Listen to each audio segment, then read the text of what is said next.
Friends, नमस्ते। Mums magic फुडमा यहाँहरूलाई स्वागत छ। यदि हजुरहरूले हाम्रो च्यानललाई सब्स्क्राइब गर्नुभएको छैन भने प्लिज सब्स्क्राइब गरिदिनु होला र नयाँ नयाँ रेसिपीको नोटिफिकेसन पाउनको लागि यो बेल आइकनलाई पनि प्रेस गरिदिनु होला। आज मैले यहाँ हजुरहरूलाई मेथीको खीर बनाएर देखाउन जाँदैछु। एकदमै सजिलो मेथीको खीर, साह्रै नै मिठो हुन्छ। यसको लागि मैले यहाँ 150 ग्राम मेथीलाई यसरी रातभरि भिजाएर, यो डबल जति भइसकेको छ, मैले रातभरि भिजाएर राखेको यो मेथी। अनि त्यसपछि मैले अब यहाँ एउटा प्रेसर कुकरमा यो भिजेको मेथीलाई यसरी खनाउँछु र यसलाई मैले 5-6 सिटी लगाउँछु। यसलाई मैले सफ्ट बनाउनको लागि यहाँ सिटी लगाउन लागेको र यो 5-6 सिटी लागिसकेपछि यसलाई ग्यास बन्द गरिदिनुस् र यसको हावा गएपछि एकचोटि चेक गर्नुस्। यो अलि सफ्ट हुनुपर्छ। मैले यसलाई चेक गर्दैछु र यो पाकेर एकदमै सफ्ट पनि भएको छ। अब यो सफ्ट भइसक्यो, एकदमै राम्रोसँग सफ्ट भएछ। अब यसलाई मैले राम्रोसँग एकचोटि पखाल्न जाँदैछु। यसको तितोपना अलिकति पखाल्यो भने जान्छ र मैले यसरी पखालिसकेँ चिसो पानीले। र यो एउटा प्यानमा मैले 1 ठुलो चम्चा घिउ राखेँ र घिउ राखेपछि मैले यहाँ आधा कप जति कोरेर राखेको नरिवल राखेँ मैले र यसलाई मैले एकछिन रातो बनाएर भुट्न जाँदैछु। मैले यतिको रातो बनाउँछु र यतिको रातो भएपछि अघि पखालेर राखेको मेथीकोलाई मैले यसमा राखेर फेरि मेथी पनि मैले भुट्न जाँदैछु। यसरी राखेर मैले यसलाई राम्रोसँग भुट्छु। मेथी पखालिसकेपछि यसको तितोपना लगभग आधाभन्दा बढी गइसकेको हुन्छ र भुटेपछि यो अझै अलि कम तितो हुन्छ। यो मेथी खानको लागि एकदमै राम्रो। जिउ दुखेको छ भने नि तपाईले यसरी नै बनाएर खीर खानुभयो भने यो एकदमै राम्रो हुन्छ।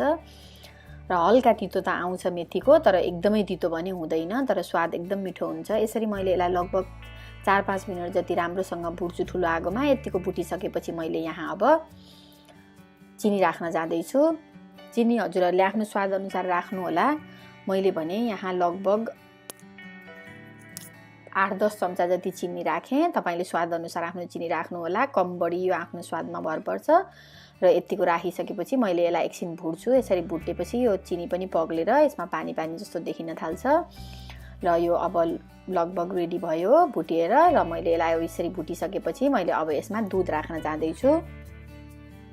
तपाईले एकछिन यो चिनी पग्लिने बेलासम्म मात्रै भुट्नु होला र यो लगभग पग्लि पनि सक्यो। चिनी पग्लियो र अब मैले यसमा लगभग 1.5 लिटर जति दुध राखेँ। यसरी दुध राखिसकेपछि मैले यसलाई आगो ठुलो बनाएर एकछिन चलाउँछु। मैले यसरी नै चलाई यसलाई एकछिन उम्लिन दिन्छु। आगो भने मैले यति बेला ठुलो नै राखेको छु। मैले यहाँ 1 सानो चम्चा सुकमेलको धुलो पनि राखेँ। तपाईले पनि अलिकति सुकमेलको धुलो राख्नुभयो भने मिठो हुन्छ। स्वाद मन पर्दैन भने नराख्दा पनि फरक पर्दैन।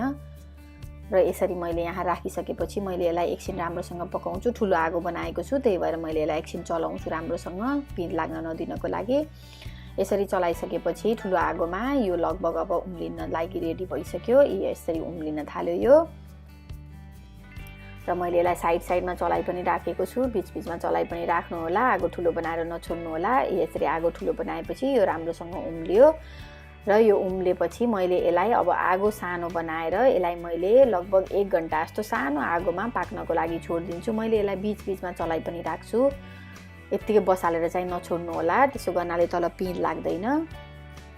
र यसलाई मैले चलाउँदै यसरी नै लगभग 1 घण्टा जति बीचमा चलाउँदै पकाएँ। र यसरी पकाएपछि लगभग 1 घण्टापछि यो हेर्नुस् त लगभग आधा पनि भइसक्यो र यो एकदम बाक्लो पनि देखिएको छ। अब यो खानको लागि रेडी भयो। तपाईले पनि यसरी नै बनाएर यो मेथीको खीर खानु होला र कस्तो भयो भनेर हामीलाई भन्नु होला। एकपटक ट्राई गर्नुस्, अवश्य पनि यो मिठो हुन्छ। र हाम्रो च्यानललाई यसरी नै माया पनि गरिदिनु होला। Thank you for watching.